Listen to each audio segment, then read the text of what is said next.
We've gone through one of the most extensive exercises in economic democracy.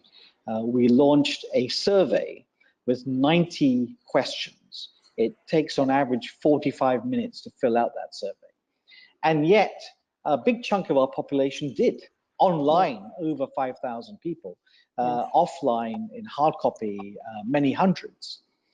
And part of the question we ask people is think about your public services, about your state-owned enterprises, which are the most vital, which we cannot do without, which are important but could perhaps be done by other people, and which were not necessary.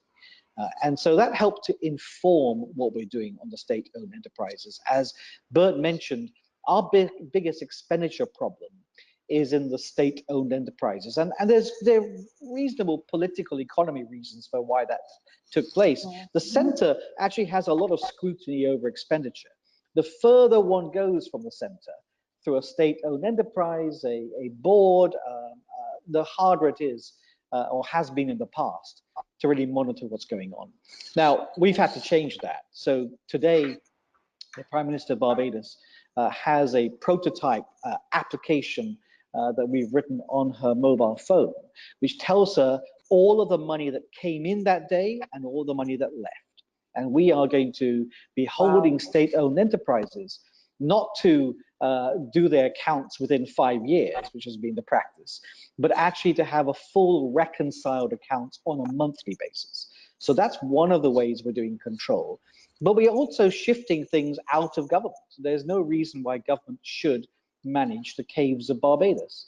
The government should own the caves of Barbados, but the management could be done by private people with private incentives.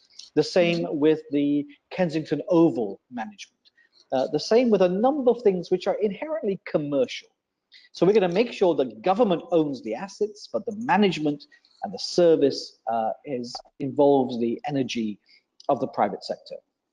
And we also, as you know, have a program of economic enfranchisement where we're saying to our sanitation workers and our transport workers that they should form teams. Those teams should bid for work, and that we can help them develop those teams. The government can help them fund the ownership of the buses and the trucks, and that will, in the long run, I think, produce more efficiency. You find when a driver owns their truck, that truck spends a lot less time in the workshop than when someone else does.